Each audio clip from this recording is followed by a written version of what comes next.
AJ Johnson here with Tri Magazine. We're here with third place at the 70.3 Half Ironman World Championship with Jeff Symmonds.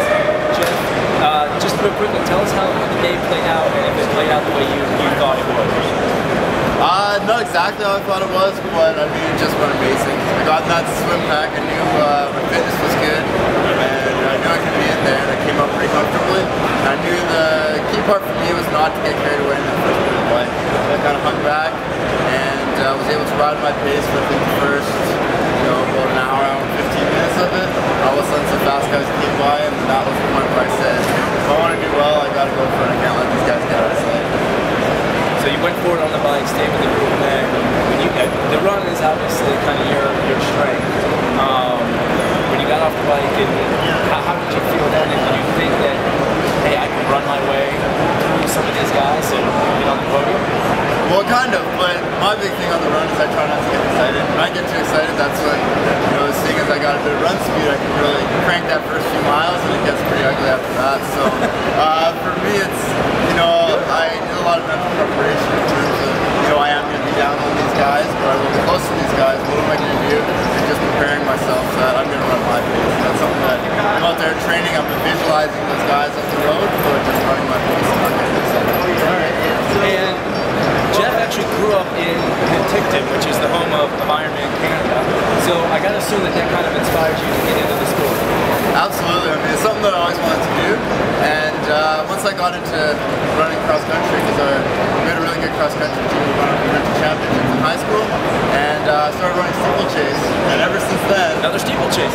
People ask me, they say, "Oh, you do 3,000-meter steeplechase. Are you going to do Ironman this year?" Every time, and I had to tell them, "No, it's a 9-minute race versus a 9-hour race." And finally, I just got sick and tired of asking those questions, and I said, "Hey, I'm going to see what this triathlon thing's all about." And I'm stoked since day one. All right, and you've been racing the 70.3 distance for 3 years now. Obviously, Las Vegas was your best race, but before that, which day do you think was your best out there? I think the last one I did, Lake Stevens 7.3. I've been having a season where each race just keeps getting better and better. I did a great one up in Canada, the Great White North Triathlon, and that was kind of a big breakthrough. I broke the bike course record. And guys like Tom Evans, Garrett McFadden, Brian Rhodes, all these guys that won Ironman Canada were there. That was a huge result. And then in Lake Stevens, I came third behind Paul Ambrose and Luke Bell. And I just felt it was a day that tactically didn't play out that well, but my fitness was totally there. And I knew if I got in the right race, the right things happened, I was going to win that race. Okay. And you actually work at the Bike Barn in Penticton. So this guy, how many hours a week are you working?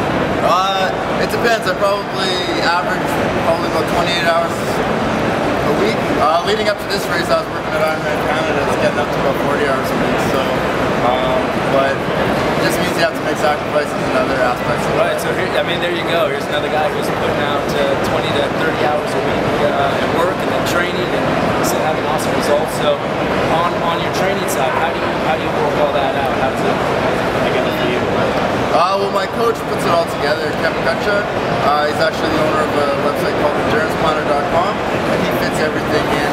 We meet with him, and he kind of looks at, how much am I working, when am I working, kind of what training options are available, and kind of builds me a structure that's going to get me, continually getting faster. Okay. So I guess the next question is what's next for you? Obviously a huge result. Probably a lot of people asking the same question. So now what? Well, this is a bit of a game changer, but in the back of my mind, I want to come back here and try and win this thing next year. I'm going to stick with the 7.3 distance. I was thinking about playing with an Ironman, but I think this is my distance. I've been to Austin for 2 years. Love that race, so I might go back there and try that again. But I'm having a great time in Vegas, so you might see me represent Canada.